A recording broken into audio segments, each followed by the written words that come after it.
Hello everyone. तो अब हम डिस्कस करेंगे वल्रस ऑपरेटर इन पाइथन के। वल्रस ऑपरेटर क्या होता है पाइथन के अंदर और इसका क्या यूज है। देखिए, वल्रस ऑपरेटर जो इंट्रोड्यूस हुआ है वो पाइथन 3.8 में इंट्रोड्यूस हुआ है और इसको डिनोट करते हैं कोलन इक्वल टू से।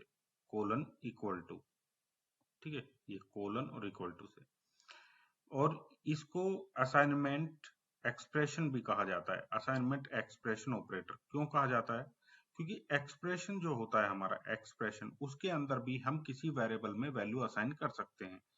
It allow you to assign values to variable as part of an expression. Expression क्या होता है? अब देखिए, ये जो इफ कंडीशन यहाँ पे दी हुई है, इफ कंडीशन एक एक्सप्रेशन है, फॉर लूप एक एक्सप्रेशन है, वाइल एक एक्सप्रेशन है, प्रिंट जो हम करते हैं वो भी एक एक्सप्रेशन है।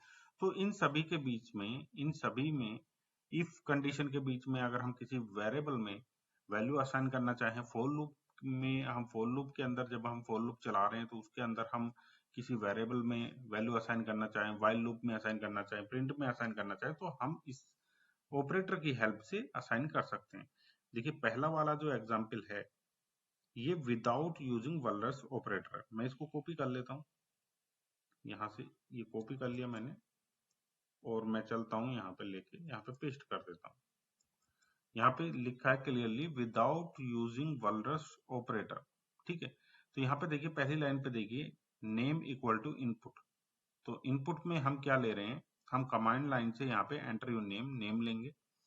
यहाँ पे हम चेक कर रहे हैं लेंथ ग्रेटर देन 0। अगर इसकी लेंथ ग्रेटर देन 0 है तो इसके अंदर आ जाएगा यहाँ पे। अगर ग्रेटर देन 0 नहीं है, यानी कि हमने कोई भी नाम नहीं दिया और ऐसे ही एंटर मार दिया, ब्लैंक स्ट्रिंग लेके एंटर मार दिया, तो you don't enter a name यहाँ पे आ जाएगा, कोई नेम एंटर नहीं किया। तो यहाँ पे देख रहे हो, ये जो फर्स्ट लाइन है, नेम पहले हम यहाँ पे असाइन कर रहे हैं वैल्यू और फिर यहाँ पे लेंथ चेक कर रहे हैं। अगर हम ये जो वैल्यू असाइन कर रहे हैं इसको सीधा यहाँ पे कर रहे हैं वल्रस ऑपरेटर में कोलन इक्वल टू इस तरह से, ठीक है। तो क्या हम कर पाएंगे? बिल्कुल कर पाएंगे। पहले हम विदाउट देखिए, विदाउट वल्रस ऑपरेटर देख लेते हैं इसको। अब मैं इसको चलाता हूं, Python first dot P Y. ये देखिए, एंटर योर नेम, मैंने ऐसे ही एंटर मार दिया तो आ रहा है you didn't enter a name, मतलब आपने कोई नेम एंटर नहीं किया। अब मैं क्या करता हूँ, फिर से इसको एग्जीक्यूट करता हूँ और इस बार यहाँ पे बल दे दिया तो हेलो बल, ठीक है। अब ये जो मैंने यहाँ पे असाइन किया था, इसको कट करता हूँ यहाँ से और यहाँ पे कोलन इक्वल टू करके यहीं पे असाइन कर देता हूँ और इसको हटा देता हूँ, ठीक है। अब ये जो मेरा इफ क्या है, एक एक्सप्रेशन है। इस एक्सप्रेशन के अंदर अब ये विदाउट नहीं है, अब मैं इसको हटा देता हूँ। अब ये यूजिंग वल्रस ऑपरेटर है, ठीक है।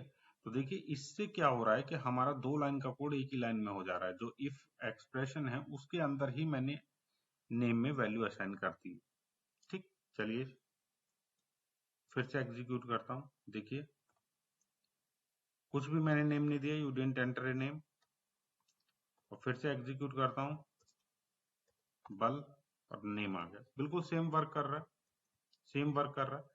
इसी तरह से अगर मान लीजिए एक और मैं एग्जांपल ले लेता हूँ, a इक्वल टू 10, इसको मैंने प्रिंट किया a, प्रिंट भी एक एक्सप्रेशन है। यहाँ पे मैं एग्जीक्यूट करता हूँ तो मुझको मिल गया 10। अगर मैं इसको यहाँ पे असाइन ना करके और यहाँ पे लूं कोलन इक्वल टू 10, अब मैं एंटर करूं तो भी मुझे 10 मिल रहा है। तो देख रहे हैं, प्रिंट के अंदर मैंने डायरेक्ट यहाँ पे असाइन कर दी है वैल्यू। तो ये है हमारा वल्रस ऑपरेटर, जिसकी हेल्प से हम एक्सप्रेशन के अंदर किसी वेरिएबल में वैल्यू असाइन करा सकते हैं, ठीक है। आई होप आपको कॉन्सेप्ट समझ में आ गया। अगर कॉन्सेप्ट समझ में आया तो वीडियो को लाइक करें और चैनल को सब्सक्राइब करना ना भूलें। Thank you.